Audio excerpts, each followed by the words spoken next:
यार, कभी सोचा है कि हम कहां से आए हैं? ये सवाल जितना पुराना है उतना ही रोमांचक भी। ये कहानी तो लाखों साल पुरानी है। ये कहानी है धरती पर जीवन के आरंभ से लेकर आज तक के सफर की। ये कहानी है इंसान के सफर की, बंदर से आदमी बनने की।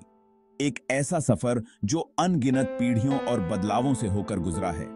ये है मानव विकास की कहानी। एक कहानी जो हमें बताती है कि कैसे हमने अपने आप को समय के साथ ढाला और विकसित किया। शुरुआत हुई लाखों साल पहले अफ्रीका के जंगलों में। वहां की हरियाली और वन्य जीवन ने हमारे पूर्वजों को जीवन जीने के नए तरीके सिखाए। वहां रहते थे हमारे पूर्वज जो बंदरों जैसे दिखते थे, लेकिन उनके अंदर एक जिज्ञासा थी, एक खोज की भावना थी। धीरे धीरे समय के साथ वो बदलते गए और हम बने। ये बदलाव सिर्फ शारीरिक नहीं थे, बल्कि मानसिक और सामाजिक भी थे। ये कहानी है हमारे पुरखों की, उनकी कोशिशों की, जिन्होंने हमें बनाया। उन्होंने औजार बनाए, आग की खोज की और समाज की नींव रखी। आइए इस सफर पर चलते हैं और जानते हैं कि कैसे हम बने इंसान। ये सफर हमें हमारे अतीत से जोड़ता है और भविष्य की ओर ले जाता है। हमारी कहानी शुरू होती है ऑस्ट्रेलोपिथेकस से। ये हमारे सबसे पुराने पूर्वज थे जो हमें हमारे विकास की कहानी बताते हैं। ये हमारे सबसे पुराने पूर्वज थे। इनकी खोज ने हमें हमारे अतीत की एक झलक दी है। ये अफ्रीका में रहते थे, लगभग 40 लाख साल पहले। उस समय अफ्रीका का वातावरण बहुत अलग था, जहां ये जीवित रहते थे। ये हमसे बहुत अलग थे। उनके शरीर की संरचना और जीवन शैली दोनों ही आधुनिक मानव से भिन्न थीं। ऑस्ट्रेलोपिथेकस छोटे कद के थे और उनके हाथ पैर बंदरों जैसे थे। उनके छोटे कद और लंबे हाथ पैर उन्हें पेड़ों पर चढ़ने में मदद करते थे। लेकिन एक बात उन्हें खास बनाती थी, ये 2 पैरों पर चलते थे। ये उनकी सबसे महत्वपूर्ण विशेषता थी। ये एक बड़ा बदलाव था जिसने हमें इंसान बनने की राह दिखाई। 2 पैरों पर चलने से उनके हाथ स्वतंत्र हो गए, जिससे वे अन्य कार्य कर सकते थे। ये पेड़ों पर चढ़ सकते थे और जमीन पर भी चल सकते थे। इस दोहरी क्षमता ने उन्हें विभिन्न प्रकार के वातावरण में जीवित रहने में मदद की। ये फल खाते थे और पौधों की जड़ें भी। उनका आहार मुख्य रूप से वनस्पति पर आधारित था, जो उन्हें ऊर्जा प्रदान करता था। इतो को बके तदियभी औजार बनाना नहीं जानते थे, लेकिन यह शुरुआत थी।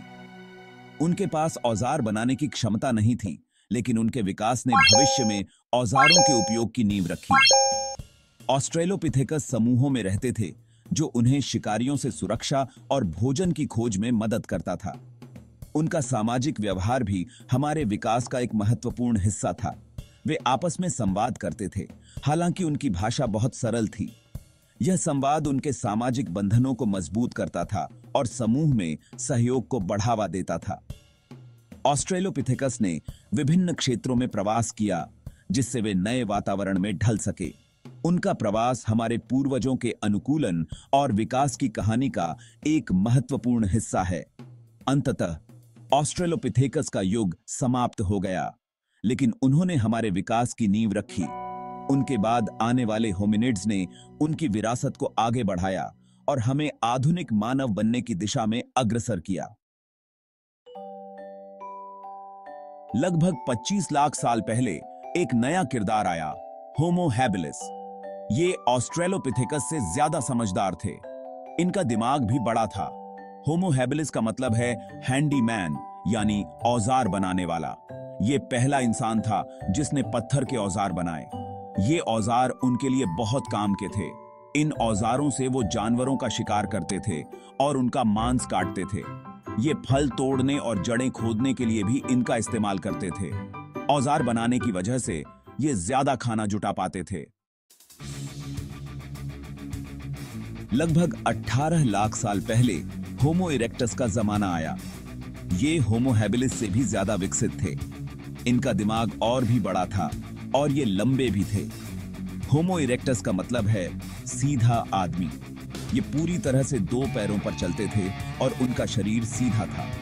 ये अफ्रीका से निकलकर एशिया और यूरोप भी गए। ये पहला इंसान था जिसने आग पर काबू पाया। आग से इन्हें ठंड से बचने में मदद मिलती थी। ये टिडिप्पा ये आग का इस्तेमाल खाना पकाने के लिए भी करते थे। लगभग 4 लाख साल पहले यूरोप और एशिया में एक और इंसान रहता था, निएंडरथल। ये प्राचीन मानव प्रजाति जो हमारे पूर्वजों से बहुत मिलती जुलती थी, ने इन क्षेत्रों में अपनी एक अलग पहचान बनाई थी। ये हमारे बहुत करीबी रिश्तेदार थे।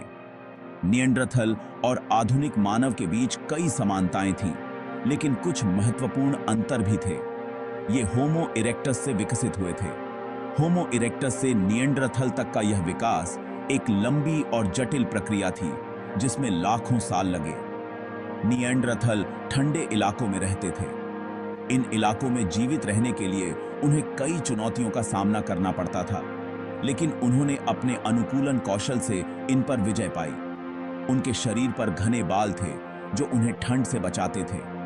इसके अलावा उनके पास मोटी त्वचा और मजबूत मांसपेशियां भी थीं, जो उन्हें कठोर जलवायु में जीवित रहने में मदद करती थीं। ये होमो सेपियंस से ज्यादा मजबूत थे और उनका दिमाग भी बड़ा था। उनके बड़े दिमाग ने उन्हें जटिल उपकरण बनाने और समूह में संगठित होकर शिकार करने की क्षमता दी। ये शिकार करने में माहिर थे और जानवरों की खाल से कपड़े बनाते थे। निएंडरथल ने अपने शिकार कौशल को उच्च स्तर पर विकसित किया था, जिससे वे बड़े और खतरनाक जानवरों का भी शिकार कर सकते थे। ये अपने गुजरे हुए लोगों को दफनाते थे, जिससे पता चलता है कि ये भावनात्मक रूप से बुद्धिमान थे। उनके दफनाने के तरीकों से यह भी पता चलता है कि वे अपने मृतकों के प्रति सम्मान और संवेदना रखते थे, जो उनके सामाजिक और सांस्कृतिक विकास का एक महत्वपूर्ण हिस्सा था। Thanks for watching my video.